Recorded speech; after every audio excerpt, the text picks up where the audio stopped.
Hi everybody, how's everybody doing? Here it is, the middle of January, and we're having fun in our RV by working on our RV. That's what we like to do during the off season when we can't just be out on the road. So today we're going to be talking about greasing your wheel bearings on your RV. Now, if you're like us, you bought a entry-level RV and took off and hit the road and didn't think about things like lubricating the wheel bearings and stuff like that. You know, I remember back when my older brother was working on his cars, he was always doing things like that, greasing wheel bearings, working on pistons and all kinds of things that we just don't even think about nowadays with these modern cars, or at least, you know, those of us that aren't mechanics or whatever. And that's the way I've treated my RV. You just get in it and go. I never thought about having to grease the wheel bearings or worry about them or anything like that. Then my stepson and my son-in-law, who are both pretty smart, said, "Oh, you greasing your wheel bearings on your RV?" Huh? I thought, what do you mean? He says, well, you need to grease your keep your wheel bearings greased on your trailer. Well, I don't know. I guess that's true. I know what those are, but you know, that kind of deal. But I hadn't even really thought about it. So, all right. Well, I took that advice, and they mentioned, you know, you take this thing off here, and you can get a thing. There's a thing in there, a fitting kind of deal. And I said, well, yeah, I know I've greased up fire engines and things like that. I know what a zert is and all that kind of thing. Okay. Well, let's look into that. Well, it turns out, if you have a trailer of any nature, you need to keep your wheel bearings fairly well lubricated, greased, okay? If you have a boat trailer, it's even more important, because the purpose of this wheel bearing grease is to, well, it has several purposes. One is, of course, to lubricate those bearings, make sure everything runs smoothly, that the bearings are working, they're not getting dry and eating into your axle. Everything is working, lubricated. That's gonna, you know, not burn up stuff, whatever. But the second thing is, the purpose of that grease, one of the purposes of it is to keep water out of these things. You don't want water inside there with your wheel bearings, okay? If you got a boat trailer and you're, you know, constantly dipping your boat trailer in the water to launch your boat or retrieve it or do whatever, that's a big concern. My son-in-law, who has a big pontoon boat, he greases his wheel bearings pretty regularly because he wants to make sure there's no water in there and wants to take care of it. The rest of us, most of the time, unless you have something pretty heavy duty or something like that, you can get away with greasing them maybe every 10,000 miles. Well, we bought our RV 2 or 3 years ago and didn't think about it, and we've put at least 10,000 miles on this thing since we've had it, so I'm pretty sure we need to grease these bearings. And I'm going to let you guys come along with me as I do it, and we'll all learn, and that'll be that. Okay, how does that sound? Okay, great. Let's see. So we've covered why and when. Now we're going to cover how. All right. Well, the first thing you need to do if you're going to grease any wheel bearings or anything like that is you need to get you a grease gun. I got one. I got a pretty good one. I used to have one. I inherited one from my dad or my brother when I was probably about 12 years old, and it was probably 20 years old then, you know, when I got it. Well, we've moved too many times, and I lost it a long time ago, so I had to buy me one. And it was a great big kind of handle thing like that, and it only had one pipe sticking out on it. Nowadays, they're much more sophisticated. They're a lot nicer, and so I got one, and they're unbelievably still pretty darn inexpensive. And what do you do? Well, first thing you have to do is you have to load up the grease gun. Now, how do you do that? Well, it's actually pretty easy. Well, the better the grease gun, the easier it's going to be. This is a pretty good one. When you pull this lever back here, it's kind of like a caulk gun, you know, that has that ramrod in the middle of it, or that plunger or whatever it is. Kind of does the same thing, except this has to be a lot stronger than the caulk gun, I guess you could say. So you pull this thing out. Now, some of them will have a little button that you push or a little catch or something like that. This one has a spring-loaded thing. There is unlike your caulk gun, which is really just all worked by your hand, this has a pretty hard spring in it. I mean, it really does. It does most of the work when you just pull the trigger, okay? And that's the first thing you have to do. The next thing you have to do, of course, is load the grease. The grease is pretty easy to load. Here's how you do it. You pop this part off right there, and there is another part down here that has like a pull tab kind of thing. Now, I like having a cardboard box around to put greasy things in or squirt stuff in. You don't want to get it on the pavement. You don't want to get it on your clothes. That's real easy to do. All right, we've got this end open. We've got this end open here. So all we have to do now is put the correct end where we want it.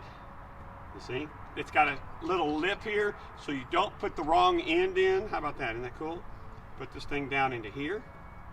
All right, now the most important thing there is about this whole process is to select some type of hose or fitting or something. You can use it. Working on this thing, it might be pretty easy just to use this little piece of pipe right there. You hook that on, you stick it on and go to it. Or if you're having to reach around things, then you might want to get a hose that you can do it. Well, this one comes with not only a hose, but comes with a really nice attachment here that is a locking Zert connector. Now, if you use one of the other types, it's going to stay on there by you pressing down on it. This thing, on the other hand, you open this up, put it on there, and it snaps on, and you can squirt it, and it just holds on. I'm really making this harder than it is by explaining it to you guys and doing all that kind of stuff, all right? And not only that, but once you do it one time, you'll never have to do all this kind of stuff again. But remember the steps, all right?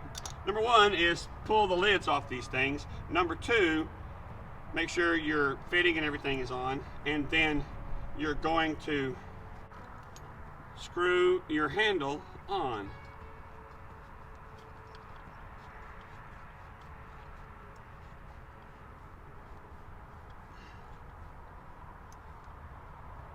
And the next, now, very important step is to get all of the air out of this line, okay? That'll be pretty easy for you to do. Put the grease cartridge in. We have put the handle or the cap on here. Now we release this and push this rod all the way in. Now it's going to be ready to go. It comes.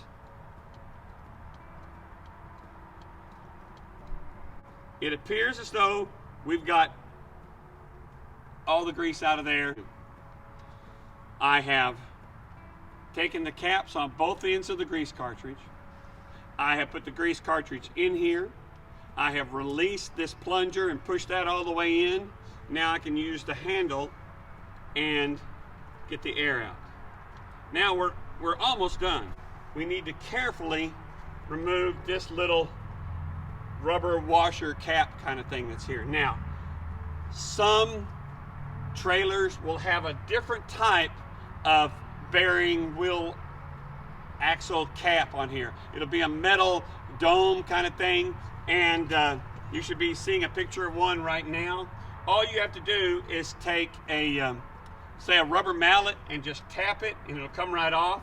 Then you take care of your business and you just tap it with the rubber mallet and put it right back on. But this one comes off with a little screwdriver.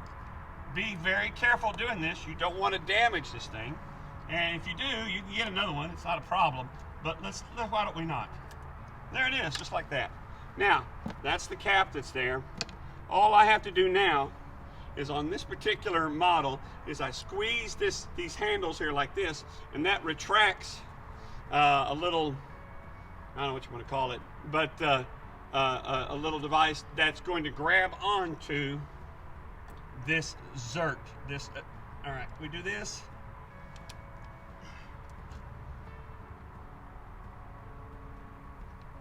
Now it's caught. All I have to do now is this.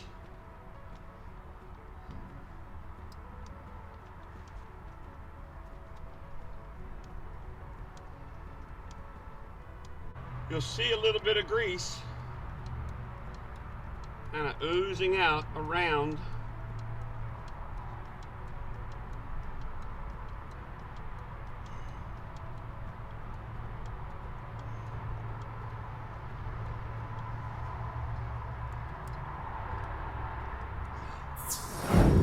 that's pretty much it. The main thing you're going to want to do. Now, question, do you need to raise up the tire, jack it up to do this? No, you don't. You just do it until you see a little bit of grease kind of oozing out in the back or on the sides here like that, and then you're good to go. All right? And you should do this about every 10,000 miles. I'm telling you, I'm not an expert. I got to kind of learn with you here. But, hey, if I can do it, anybody can do it. So, there you go. Keep your wheel bearings greased. That way you won't have to replace them. I might go ahead and jack this up later on, and just to see how it spins, make sure it's not making any weird noises. Try to wiggle it, make sure it's not loose, something like that. That's not a bad thing to do, but not necessarily, well, not necessary. Let's put it that way. So there you go. There it is. Grease up your wheel bearings. Keep them greased about every 10,000 miles. With any luck, Judy will make me look good while we do this in editing, and we'll go there, because this has been kind of a cluster. So anyway, we'll see you down the road, and keep those bearings greased. See you later.